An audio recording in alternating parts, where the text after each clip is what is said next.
Alors bien aimé, une autre vidéo encore est prête pour vous. Comment ça va les gars? La forme? J'espère que oui hein. Parce que moi je vais bien et je suis sûr que vous allez bien également. Que le Seigneur vous bénisse.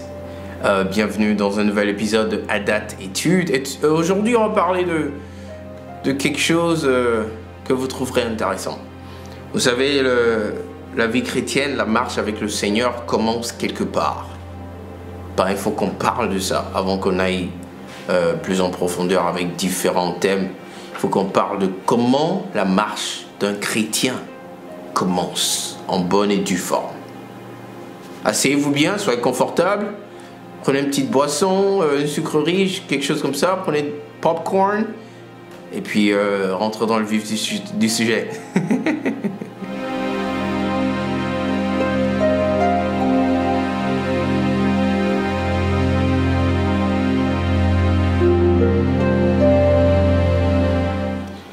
Bienvenue encore une fois dans un nouvel épisode de Adat Études, comme je le disais tantôt. Mon nom est Jean-Pierre Adjudi, donc je prends plaisir à être avec vous chaque semaine. Par la grâce de Dieu, en tout cas on essaie d'être avec vous très souvent pour essayer de partager la parole de l'Éternel avec vous, parce que c'est la chose la plus importante. On a reçu la commission du Seigneur qui dit de prêcher la bonne nouvelle partout, de faire des disciples de Christ, n'est-ce pas? Et donc aujourd'hui nous parlons de la nouvelle naissance. C'est ça notre thème aujourd'hui, la nouvelle naissance. Très important, c'est par là que tout commence. C'est par là que la marche du chrétien en bonne et due forme commence. Alors quand on parle de la nouvelle naissance, il faut savoir que c'est quelque chose qu'il faut bien comprendre pour ne pas être confus de quoi que ce soit. Et nous allons entrer dans la parole de l'Éternel, nous allons lire la Bible, parce que c'est notre seule référence, comme j'aime le dire, et nous allons voir ce qu'il en est. Et tout de suite, avant, c'est-à-dire sans perdre plus de temps, nous allons entrer rapidement dans le verset qui va nous permettre de tout comprendre ensemble. Donc, nous tournons dans le livre de Jean, chapitre 3. Je suis sûr que vous savez déjà où je vais. Pour ceux qui le savent, c'est bien. Pour ceux qui ne le savent pas, ben, vous allez aimer ça. C'est un verset qui est très populaire. Très populaire.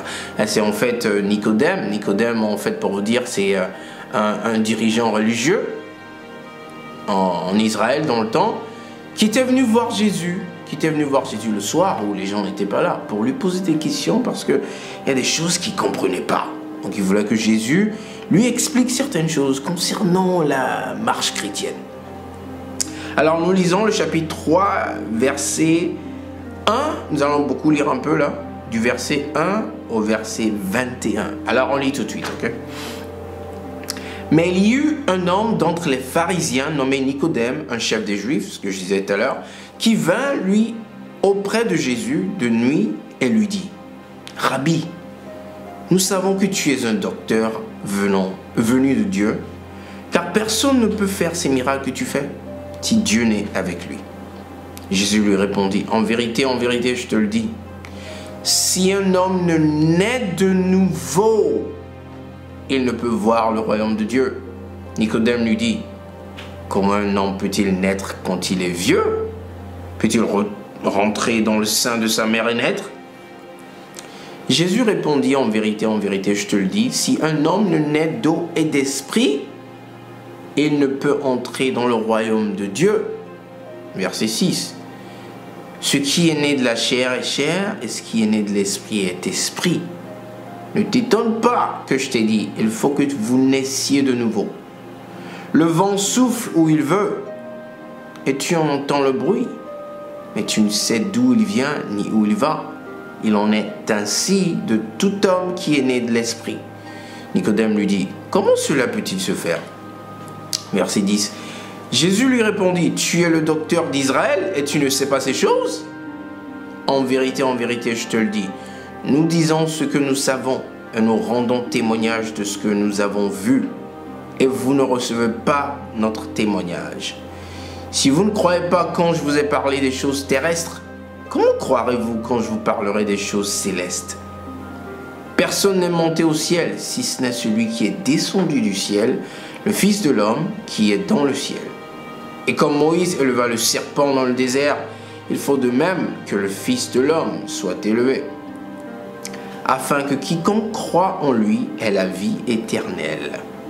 Car Dieu a tant aimé le monde qu'il a donné son Fils unique, afin que quiconque croit en lui ne périsse point, mais qu'il ait la vie éternelle. Verset 17. Dieu, en effet, n'a pas envoyé son Fils dans le monde pour qu'il juge le monde, mais pour que le monde soit sauvé par lui. Celui qui croit en lui n'est point jugé, mais celui qui ne croit pas est déjà jugé, parce qu'il n'a pas cru au nom du Fils unique de Dieu. 19. Et ce jugement, c'est que la lumière étant venue dans le monde, les hommes ont préféré les ténèbres à la lumière, parce que leurs œuvres étaient mauvaises. Car quiconque fait le mal est la lumière et ne vient point à la lumière de peur que ses œuvres ne soient dévoilées.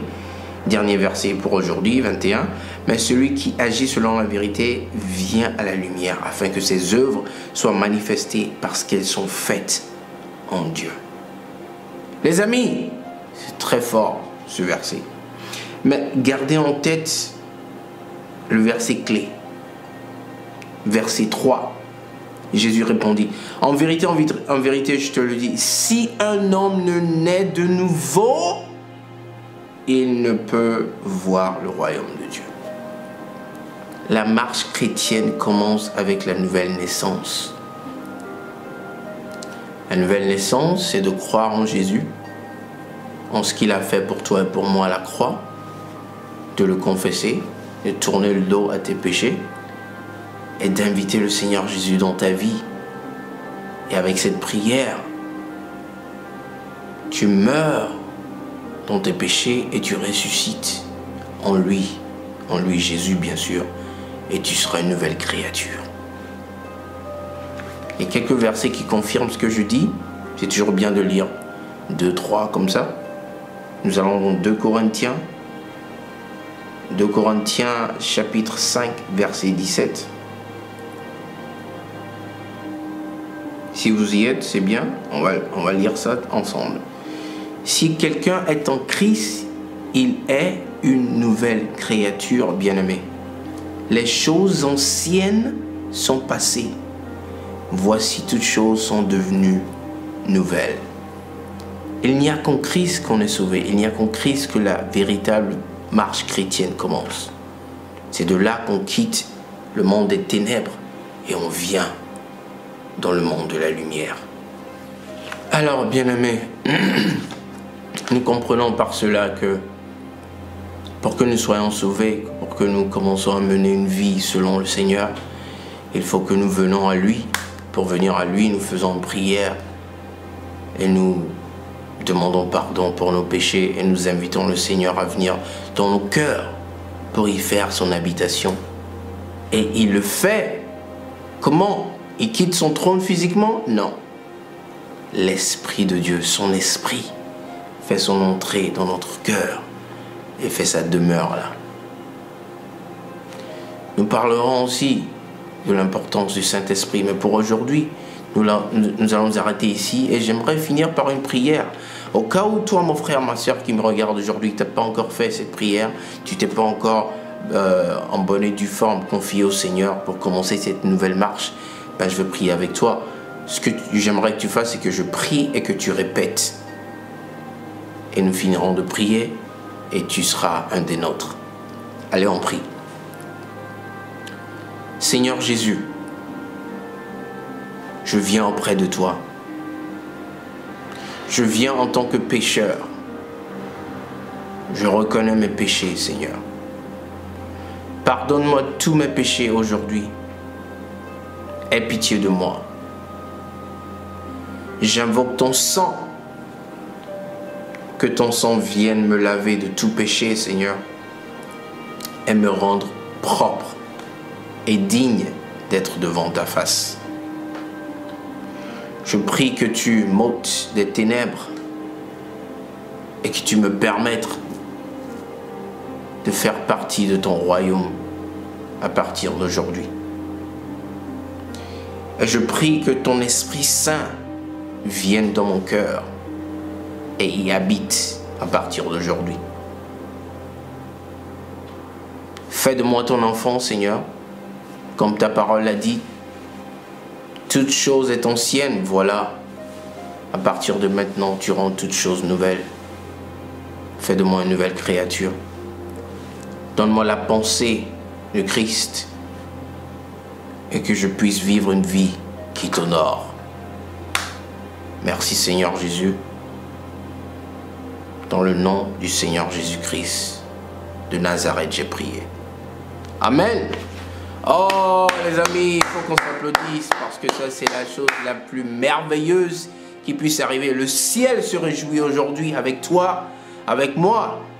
Quiconque qui a fait cette prière aujourd'hui, oui, parce que tu viens de passer des ténèbres à la lumière. Si tel est ton cas, laisse un commentaire, dis-nous si tu as fait cette prière avec nous et ce qui se passe avec toi.